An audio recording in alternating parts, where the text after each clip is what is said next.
Bueno, continuamos acá en Vladimir a la Una con el doctor Germán Escarrá. Hay muchos temas, por supuesto. Uno de ellos, el de la inmunidad parlamentaria, que lo vamos a abordar. También está esta discusión en torno a si es una decisión apegada a la Constitución, que el TCJ haya acordado la recolección del 20% para el referéndum revocatorio por Estado. Yo recuerdo una entrevista que le hice aquí mismo a la doctora, a la rectora Socorro Hernández, y yo le planteaba un caso. Le decía, doctora, si por ejemplo se recoge en todos los estados, menos en Cojedes, ¿debería haber referéndum, sí o no? Y ella me dijo, debería, lo respondió. Sí, yo comenté eso en este mismo canal hace 3 semanas aproximadamente, que yo tenía mis dudas, no en cuanto al tema federal, de que pudiera plantearse el 20% por cada estado. Ese no que era, no está en la Constitución. Sí, ese no era, porque en la Constitución la verdad es que no dice, lo que dice es la jurisdicción que corresponda, entonces no define. La jurisdicción es Venezuela, Sí, porque es todo el país. No define, tú sabes que puede haber varias jurisdicciones. Pero para el presidente es una sola. Sí, no hay una definición. El Estado es federal y podría entenderse que corresponde a cada Estado. Pero el problema no es ese. No es un problema de teorización sobre el Estado federal.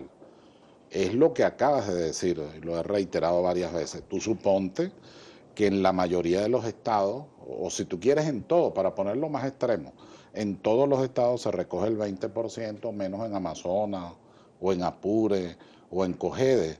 Lo digo en el sentido de lo menguado demográficamente en relación a otros estados. ¿Qué pasa allí? ¿Queda anulado el revocatorio? No puede quedar anulado si la sumatoria de todos los estados da el 20% nacional, porque si no lo da, no.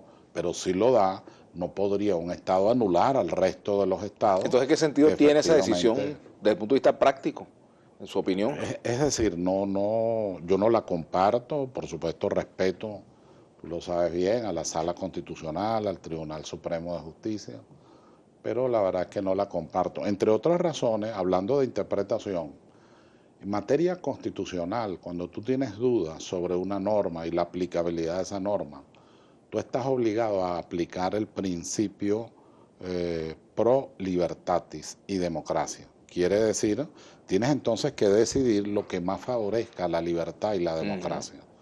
Aquí lo que más favorece a la libertad y la democracia es que, al contrario sensu, no podría un Estado anular al resto de los Estados en lo que tiene que ver con el 20% del cuerpo electoral. Bueno, es una decisión de la Sala Constitucional. Ahí cabe, yo no sé si es un recurso de interpretación, pero si fuera una sentencia podría ir a un recurso extraordinario de revisión. Acuérdate de nosotros, en la organización de la jurisdicción constitucional, creamos una figura que es la de revisar aquellos actos que pudieran ser fuertemente violatorios de la Constitución, aun cuando se trate de sentencias de cada una de las salas del Tribunal Supremo de Justicia. Bueno, es lo que llaman los norteamericanos el certiorari. En el caso nuestro es recurso extraordinario de revisión por razones de inconstitucionalidad. Ahora, me gustaría pasar a otro punto, porque este tema lo hemos debatido ya en otras oportunidades también, y tiene que ver con el de la inmunidad, porque yo escuchaba en estos días una declaración suya con respecto a este tema, dándole una interpretación restrictiva a la inmunidad, a los actos que se ejecuten en el ejercicio de la función en el Parlamento. Sí, lo primero que habría que decir es que sacaron eso como recortado. ¿Qué es lo que he dicho? En primer lugar, ¿qué es la inmunidad? Es la excepción sancionatoria a los delitos de opinión, más nada. Porque un diputado le da un tiro a otro, eso no tiene nada que ver con la inmunidad, en primer lugar. En segundo lugar, he dicho, repetido al maestro Prieto Figueroa, cuya obra es un clásico, al maestro José Guillermo Andueza, que es un clásico, en su obra El Congreso. La del maestro Prieto se llama Las inmunidades parlamentarias, el caso Salón Mesa Espinosa, ¿cómo no? Bueno, y ambos dicen, ¿ambos a qué se refieren? Dicen, bueno, el delito de opinión no sancionable, es decir, con inmunidad parlamentaria, es cuando ocurre en la Cámara respectiva, en este caso sería, porque es monocameral, la única Cámara, actuando en función parlamentaria. El maestro Prieto, de una manera muy pedagógica, dice, si un señor me ofende, me injuria, o vilipendia, o dice mentiras en la Cámara y actuando en función parlamentaria, no puedo hacer nada, Pero si él hace eso en una rueda de prensa o en un meeting, aún siendo diputado, yo puedo ejercer la acción penal y la acción civil. Sin embargo, eso debería pasar por la Asamblea. Perdón, lo único que cambia cuando tú vas a ejercer la acción o vas a tomar una decisión de esta naturaleza es que este es el procedimiento. Una vez que eso ocurre, pasa al Tribunal Supremo de Justicia, él tiene que decir si hay mérito para ese procedimiento y dirigirse a la Cámara, inmediatamente a la Cámara, que es la que califica a sus miembros, que es la que en definitiva levanta el allanamiento. Hay una experiencia contraria, muy dura, llamada doctrina Betancourt, de Acción Democrática, cuando él mira y el cuando Partido Comunista, los diputados del Partido Comunista. Él tomó la decisión en gabinete de que los metieran presos y que se olvidaran de la inmunidad y del allanamiento, porque estaban dando discursos del golpe de Estado y del derrocamiento al gobierno desde la Cámara. Él consideró que ahí no había que ir a ningún tipo de procedimiento, sino meterlos presos como en realidad ocurrió. Eso se ha llamado en el derecho parlamentario venezolano la doctrina Betancourt en esa materia. Eso lo refiere, para los que quieran investigarlo, el profesor Ambrosio Oropesa, ADECO, corredactor de la Constitución del 61, lo refiere con mucha valentía intelectual y además agrega, tuvimos que violar la Constitución porque el presidente Betancourt decía que se trata de una razón de Estado. Eso, gracias a Dios, vuelvo a repetir la frase, gracias a Dios, no es la doctrina venezolana, la nuestra es la que está en el artículo 199 y 200 de la Constitución. Ahora, ¿hay algún vericueto, doctor Escarrá, para que un diputado pueda ser detenido sin la autorización de la Cámara? Porque en la Constitución esa figura no establece. Puede ser detenido en situaciones infragantes. Lo que ocurre es que no puede permanecer detenido. O sea, lo puedes detener en el momento que ocurre el hecho punible, pues el delito como tal, pero el mismo procedimiento.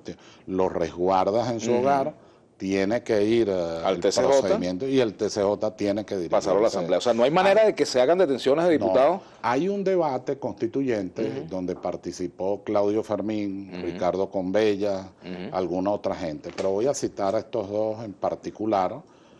Ricardo Conbella sostenía que la autorización debía darla el propio Tribunal Supremo de Justicia y no de ninguna manera. Pero no fue lo que prosperó. Eso no prosperó. Y la otra era la de Claudio Fermín, que Ortega Díaz, una vez que hizo su intervención, hizo movilizar el criterio de la Asamblea Constituyente.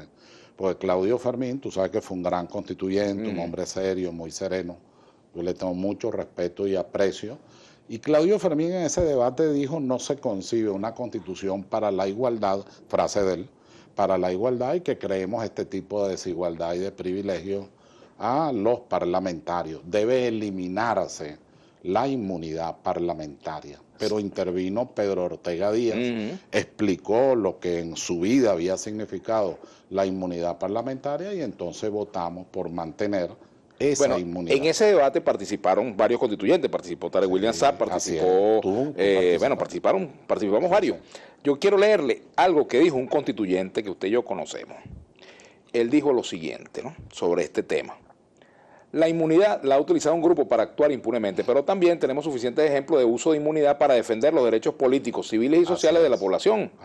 Aquí hay varios ejemplos. Tengo un compatriota, y me cita, Vladimir Villegas. Aquí él utilizó su inmunidad parlamentaria para irnos a buscar a nosotros en los calabozos de la DC muchas veces, cuando nos secuestró el gobierno de Caldera y no lo pudieron dejar preso, y podía ejercer su inmunidad. José Vicente Rangel, canciller actual de la República en aquel momento, de la Constituyente, buscó a muchos desaparecidos y torturados en los 60 en el uso de su inmunidad. No hay que entender la inmunidad que estamos creando como una protección para la libertad de acción de los constituyentes, sino como una protección para la libertad de acción de los parlamentarios futuros que necesitan tener esa protección especial para que el poder, tenga quien lo tenga, no limite su acción y las funciones que tiene que cumplir. Buena reflexión, muy buena. Ese es un constituyente que ha sido amigo mío, con quien tuve mucha cercanía durante mucho tiempo, que respeto mucho a pesar de las diferencias, y se llama Nicolás Maduro. Entonces, lo cito precisamente porque creo que es interesante ver si esto está ocurriendo, si los parlamentarios hoy tienen esa misma libertad de acción. Por ejemplo, los diputados hoy pueden ir a visitar a un preso político en el SEBIN, pueden hacerlo, pueden no hacerlo. Sí. ¿Qué pasaría si hoy, por ejemplo, Nicolás Maduro estuviera preso y prevaleciera la orden que hay hoy de no permitir visitas, por ejemplo? De más de 49 presos en el SEBIN que están solicitando al vicepresidente y a mí. A mí por miembro de la Comisión de la Verdad, no por ninguna otra razón. Y al vicepresidente una visita al SEBIN. Y esa visita hay que hacerla. Bueno, vamos a hablar de eso al regreso, doctor Escarrá. Obligados a hacerla moralmente. Bueno, y a permitirla a quienes tienen el control de esta institución. Bueno, Escarrá en Vladimir Laguna, nuestras redes sociales, @Vladimir Laguna_GB, tanto en Twitter como en Instagram. Y también nuestro Facebook, Vladimir Villegas, _periodista. Ya venimos.